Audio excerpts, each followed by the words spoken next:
So kung nagkaroon ng video editing for editing tayo at mga followers. And Microsoft Office daw. So wala naman talaga Microsoft Office. Nakakabigay mo sa walls na yun. Hindi na.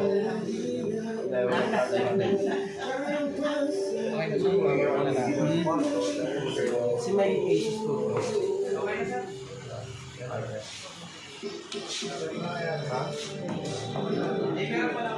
Dito po is may option po tayo para maalagaan yung battery. So naka-on na yan. So yun. Si battery care mode. Recommended talaga si battery care mode. Si battery care mode is 80% na recharge si battery. So kahit naka-plug in mag-charger, okay lang. So hindi kayo ma-overcharge. Kasi pag 80% stop na yung charge. Kakay lang po. Basta nga po, ito, naka-battery care mode. Para hindi kayo ma-overcharge. Pag i-overcharge ito, hanggang 100% po yun, dapat monitor naman ang charging. Before mag 100%, tinatanggal natin 100%. So, tayo kasi medyo makakalimutin po tayo. So, hindi natin napapansin na over-overcharge. And then, nung pag-open po ng laptop, dapat laging gitna. So, lagi tayong gitna para hindi naman masira yung mga years. So, meron siyang mga AI na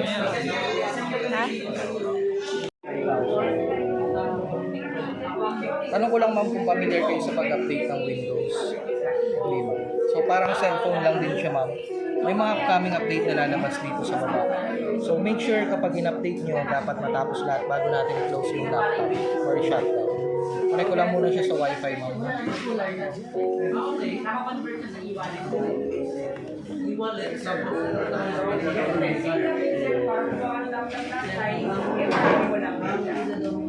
Pero bawa siya Mama.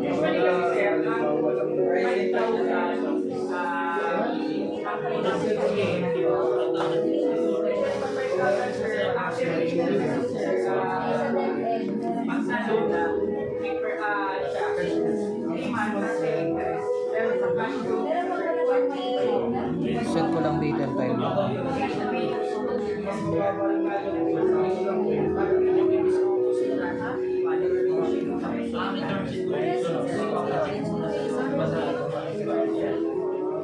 16 gig RAM na yun.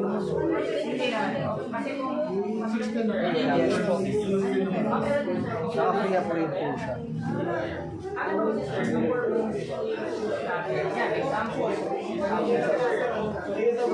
So recap natin ma'am yung specs. Ito ma'am is naka-Intel Pentium. Memory RAM ma'am is 8 GB. Storage po is 256 SSD po.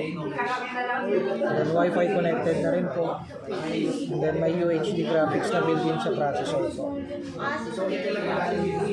So date and time niya ma'am, nakaset na sa baba. Initial charge siya po is 70%. Balikan natin mamaya kung device test lang natin.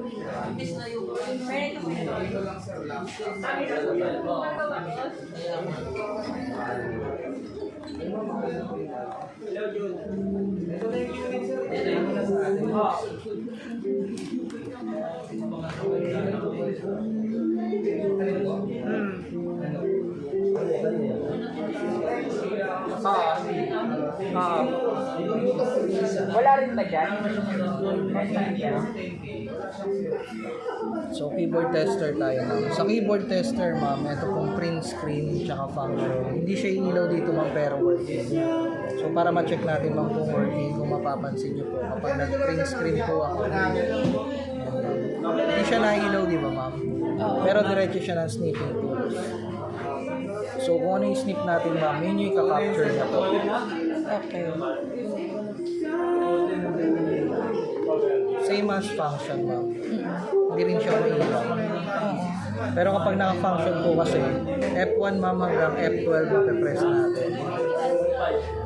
Pag hindi ka naka-function ma'am, yung F2 magiging shortcut keys ng brightness down, brightness up sa F3, volume down sa F7, volume up sa F8. Okay po. Testingin na natin ma'am kung mabilis.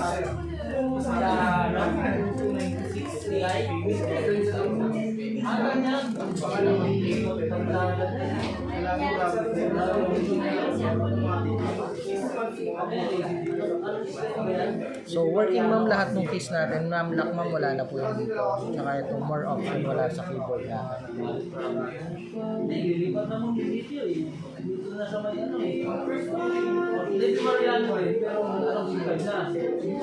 So, microphone test naman tayo, ma'am.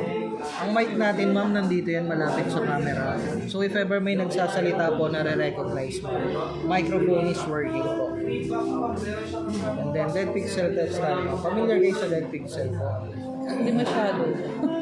Mga ano lang. Ang dead pixel, ma'am, defect siya ng monitor. Example nun, ma'am, pag white yung background, may red dot, green sa black, then black dun sa tatlong color. Kino-consider natin, ma'am, defect ang monitors kapag meron siyang tatlong ganito kaliliit na dead pixel.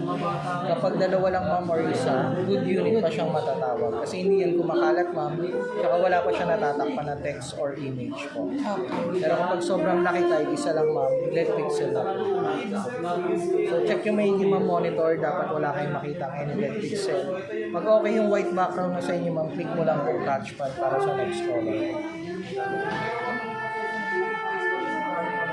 Okay naman ma'am yung white. Walang any dot. Ano bang medyo ano? Ay ma'am, check nyo lang ma'am kung may dot kayo nakikita. Wala. Like red dot, black. Wala mo. Sa black po ma'am.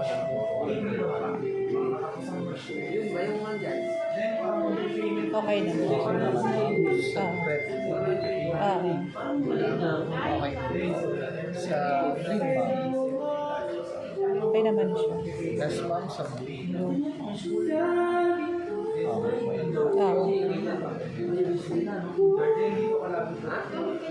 So, camera test naman. So, ang camera naman natin, ma'am, HD 720 by 1280. Okay po. Then, sound test tayo, ma'am. Ang speaker natin nandito sa ibabaw. Okay. So, left speaker, ma'am, working. Right speaker naman, ma'am, working.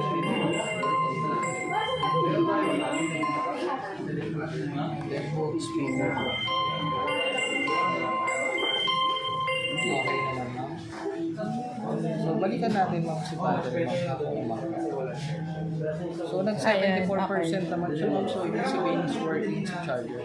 Ma'am, pwede mo i-check na yung CU. Kung may mga titignan ka to testing bago natin i-set up yung sige na.